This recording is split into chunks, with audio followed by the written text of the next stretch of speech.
Gitin das Memhe. Quel est le din quand on vend la ville de Paris? Est-ce que la vente, elle est bonne, elle n'est pas bonne? Quel est le din dans quelqu'un qui a donné une pièce à sa sœur pour lui donner des kiddushin, pour lui faire des kiddushin? Qu'est-ce qu'on fait avec l'argent? Est-ce qu'il y a des kiddushin? Il n'y a pas, etc. C'est une question qu'on va voir aujourd'hui. La Gemara dans notre daf, même Hea Moudalef, elle ramène une marloquette entre Rav ou Shmuel. Qu'est-ce qui se passe dans quelqu'un qui va chez sa sœur et il lui dit, je te rends mes coups d'échette avec la pièce que je te donne maintenant, qui est date Moshe d'Israël. Alors, on sait très bien que les kiddushin ne font pas effet du tout, elle n'est pas du tout mes coups d'échette, il n'y a rien du tout qui s'est passé ici, mais qu'est-ce qui se passe avec la pièce? Est-ce qu'elle doit lui rendre la pièce ou elle ne doit pas lui rendre la pièce? Et là-dessus, on retrouve une marloquette. Entre Rav et Shmuel, il y a un avis qui dit que bien sûr qu'elle doit lui rendre la pièce parce que s'il ne s'est rien passé, il n'y a pas eu de kiddushin, alors elle doit donc lui rendre la pièce.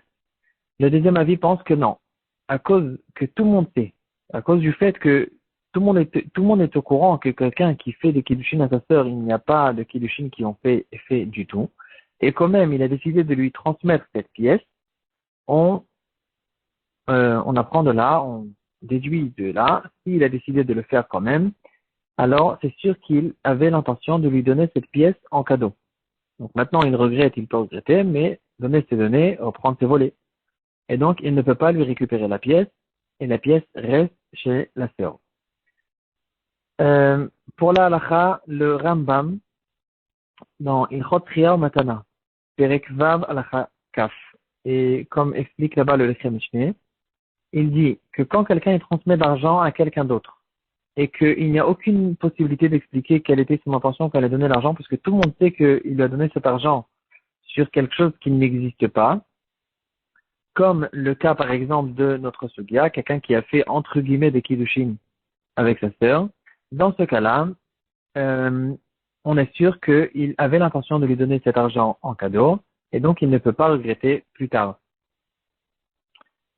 Par contre, dans certains cas, il peut récupérer son argent, comme par exemple dans un cas où on n'est pas sûr c'est-à-dire c'est pas quelque chose qui est tellement évident que n'importe quel enfant de 5 ans il est déjà au courant. Si on n'est pas sûr que son intention était de lui donner un cadeau, alors il peut récupérer son argent. L'exemple qu'il a été donné là-bas, c'est quelqu'un qui a acheté un terrain d'un voleur.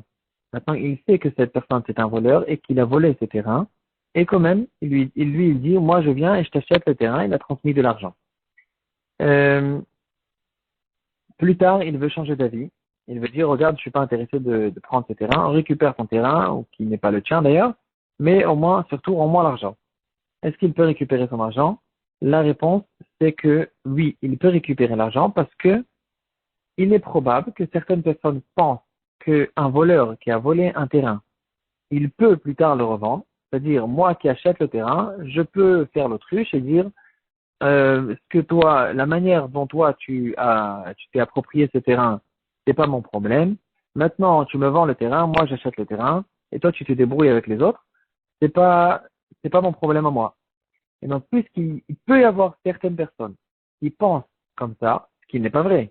Bien sûr que si le terrain a été volé, le terrain n'appartient pas au voleur, et maintenant le voleur qui va vendre ce terrain, il vole une deuxième fois parce que il vend quelque chose qui ne lui appartient pas. Quand même, ici, puisque c'est pas quelque chose qui est tellement évident, comme le cas des kiddushin avec la sœur, alors il peut récupérer son argent parce qu'on n'a pas une svara très forte qui dit que c'est sûr il était au courant, et quand même, quand il a transmis l'argent, il avait forcément une intention de lui donner un cadeau.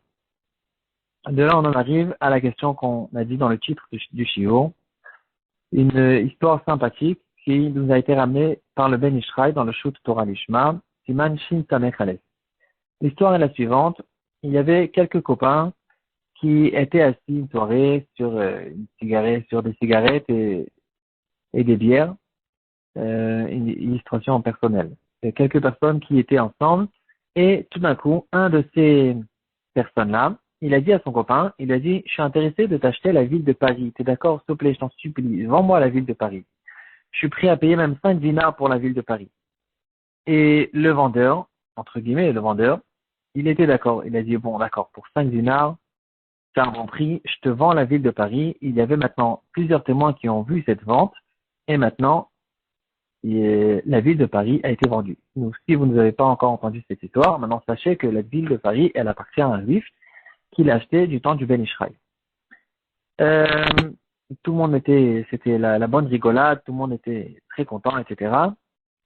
Ils se sont serrés les mains. Et à la fin de la soirée, quand ils ont fini les bières et les cigarettes, il lui a dit, bon, maintenant, c'était de la plaisanterie, tout le monde sait que c'est une plaisanterie, rends-moi l'argent. Euh, il lui dit, non, pas du tout, je te rends pas l'argent, c'était très sérieux. C'était pas sérieux que je t'ai vendu la ville de Paris. On sait tous, on sait nous deux que c'était ici une plaisanterie, mais justement, à cause du fait que nous deux on sait que c'est une plaisanterie, alors quand même tu m'as transmis l'argent, qu'est-ce que tu voulais par là quand tu m'as transmis cet argent? Tu avais bien une intention. Tu m'as pas transmis l'argent pour acheter la ville de Paris. Donc pourquoi tu m'as transmis cet argent? Tu m'as transmis cet argent parce que tu voulais me donner un cadeau. Et effectivement, le Ben Ishra, il dit que le vendeur de la ville de Paris, c'est lui qui a raison. Et puisque c'est évident et c'est clair, c'est encore plus clair que quelqu'un qui est Mekadesh sa sœur, c'est encore plus évident pour tout le monde que ici c'était une plaisanterie complète. Et quand même, quand il a transmis l'argent, apparemment, il était intéressé de lui donner cet argent en cadeau. Plus tard, il a peut-être regretté, mais entre-temps, il a donné cet argent et il ne peut plus changer d'avis. Et cet argent reste chez le vendeur. Vendeur, entre guillemets.